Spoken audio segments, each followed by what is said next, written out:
Wih, banyak korban nggak teman-teman Dede? 71. Oh iya. Enggak, teman-teman Dede itu dari kelas 1 dari kelas 1 sampai kelas 6 ada 2, 3, 1. Jadi ada perwakilannya gitu. Kayak gitu. Bahkan sahabat Dede sendiri, teman bangku Dede, saudara sekalian. Rumahnya kan di sini. Ketimpa. Udah. Dia tuh ke sana nganterin adiknya. Ya adik dari anak didiknya itu. Dia baru nyampe ke rumah, langsung gempa, langsung longsor. Nah adiknya tertimpa juga. Terus ya teman-temannya juga kan, teman si Dede 14 orang meninggal. Nah itu ya yang mungkin itu yang bikin traumanya. Saya juga emang ya kalau dengar bencana itu langsung oh ya saya juga harus bergerak, walaupun ya sebisa saya, semampu saya. Itu kan dia masuk umurnya baru kelas 3 ya kalau baru kelas 3 SD. Lalu cukup lama sih sampai dia demam, panas gitu. Bahkan dia nggak mau diajak kalau melewati situ. Sudah lama juga sih kalau.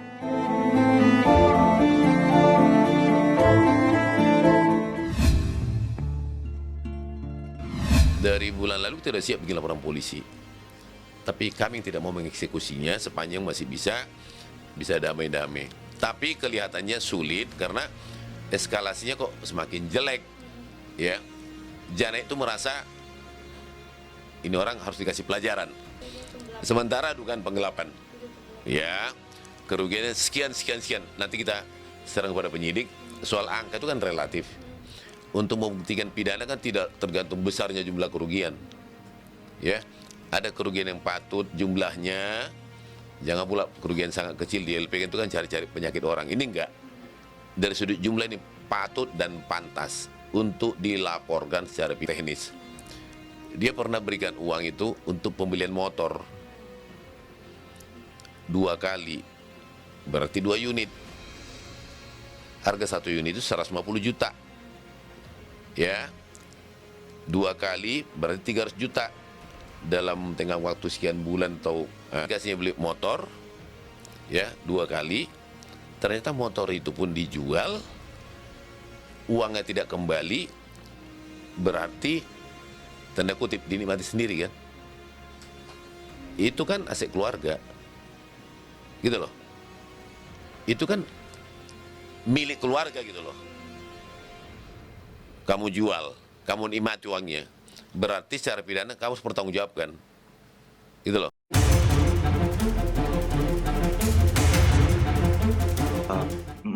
Terus ya untuk ada beberapa hal yang mau saya klarifikasi juga tentang berita-berita dan ya kayak seperti menyudutkan saya gitu loh.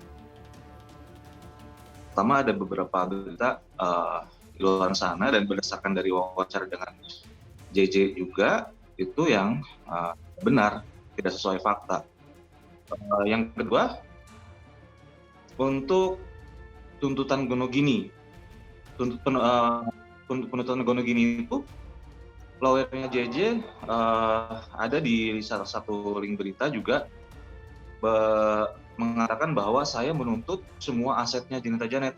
Salah, hoax, publik juga, karena pengadilan pasti meminta semua aset dulu dikumpulkan. Semua aset dikumpulkan, setelah itu pengadilan membagi sesuai ketentuan, gitu loh. Jadi ya saya masukkan ke pengadilan itu semua aset yang kita kumpulkan selama ini, dan nanti ya yang berhak menentukan pembagiannya adalah hakim. Kita keluarkan aja, nggak usah ke pengadilan, gitu, biar nggak rame, gitu kan. Tapi dia beberapa kali bahas chat saya dengan ke pengadilan aja.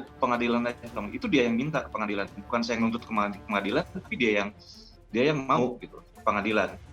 Kalau saya sih tadinya saya nggak akan nuntut ke pengadilan, kita yaudah deh saya nggak minta, saya hanya minta 2 aset aja gitu kan.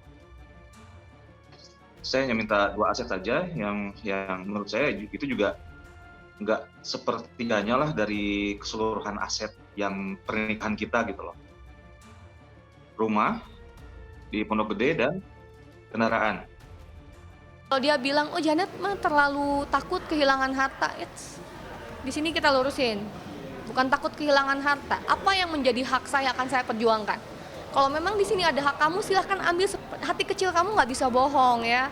Kemarin saya mau balik lagi sama dia, saya udah kasih kesempatan untuk dia untuk bisa berubah lebih baik sesuai dengan janjinya dia pada orang tua saya.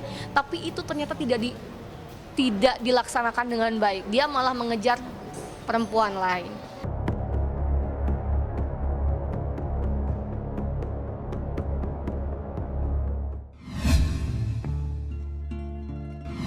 Ya waktu yang ada di Instagram tuh kita ngobrol kok, yang di rumah kakak saya ngobrol. Itu terakhir ketemu berarti? Iya, Kumpul-kumpul. iya. Karena kakak saya yang paling tua, ya kan, yang pertama. Ya istilahnya memperkenalkan diri, ya kan. Itu kan tradisi orang Indonesia. Itulah masing-masing punya cara ya. Kalau saya lihat banyak saya dari figur ya, saya memang senang lihat acara TV ya. Kalau saya sih pandangan sama aja, saya rasa orangnya fun ya, dan dia energik juga. Karya dari berapa tahun yang lalu gue coba ya kan. Orang kalau lihat mukanya, wajahnya itu udah ketawa dulu kan, belum tahu apa kan, benar kan? Kan saya bilang Natalia itu kan udah cukup dewasa dengan umur yang sekarang ini. Dia sudah lebih tahu lah yang terbaik, ya kan? Jadi nggak ada kita dukung apa ya, kita hanya lihat dalamnya kita tahu, dan kita kulit keluarnya aja udah bagaimana nanti, whatever lah. Ya kalau buat saya untuk artinya mereka ada perjalanan yang baik ya, artinya saling mengerti ya kan. Kebetulan sama-sama dunia artis ya, apalagi juga orang yang suka bercanda ya kan, sama lah saya juga kan bercanda mulu kerjanya. Itu yang emang ada ada genetik gitulah. Soalnya juga gitu saya lihat ya, orang suka bercanda.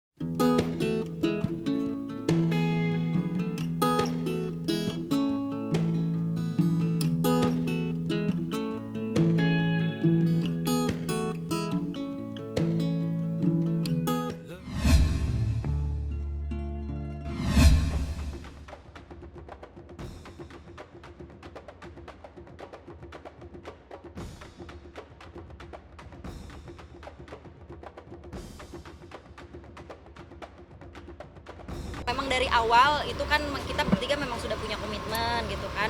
Cuma maksudnya kalau di mulut saya bilang iya saya mau, iya saya ikhlas jadi istri kedua, tapi kan ngejalaninnya selama 1-2 tahun itu kan agak sulit gitu kan. Bahagia iya karena kita menikah dengan orang yang kita cintai. Cuma ada sedihnya itu kan di saat suami lagi di Jakarta, aku dulu di Bandung soalnya kan, suami lagi di Jakarta, aku yang di Bandung, aku ditengok cuma seminggu sekali. Aku kan memang udah memikirkan resikonya jadi istri kedua. Satu, pasti dicibir orang, ya kan, pasti orang nggak bakal suka dengan status aku itu, aku udah siap banget dengan resiko itu. Terus kedua, pasti jarang ditengok gitu, dalam arti kan kita nggak satu daerah gitu kan, beda dengan sekarang sama-sama di Jakarta. Itu bener-bener suamiku bener-bener adil banget dalam membagi waktu. Kalau dulu kan belum punya anak tuh. Terus jangankan yang statusnya kayak kita gini, cinta segitiga gitu kan, yang sepasang aja suami istri yang istilahnya normal lah, bukan cinta segitiga gitu kan. Awal-awal pernikahan pasti ada ributnya gitu kan. Cuman ya aku nggak pernah ribut sama istri pertama, ributnya kan sama suami gitu.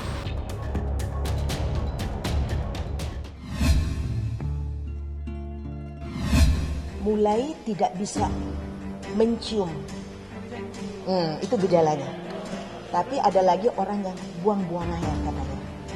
Kalau aku baunya kayak putih, aku nggak bisa cium. Parfum nggak bisa cium. Semua nggak ada yang bisa saya cium. Terus makanan juga rasanya itu hambar, nggak ada.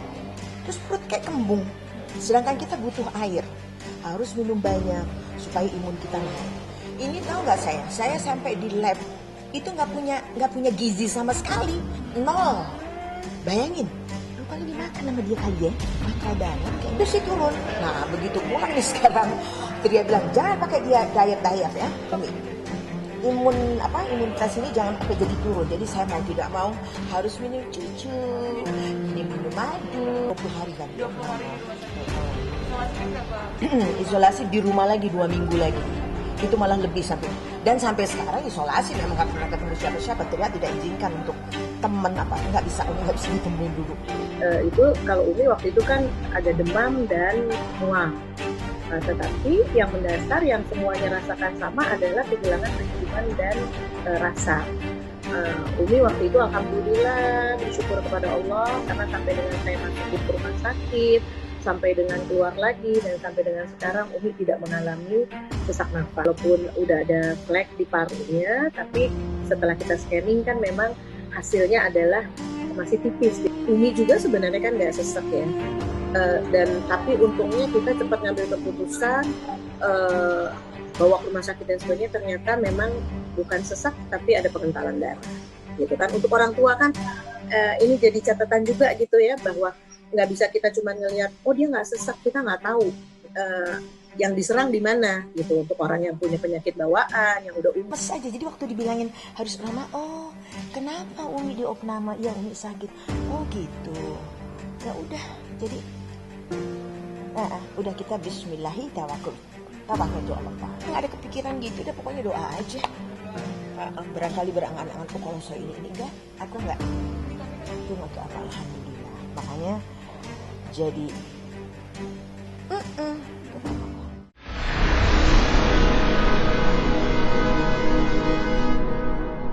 Jadi jangan lupa untuk subscribe Cumi Cumi. Ditekan ya tombol lonceng merahnya.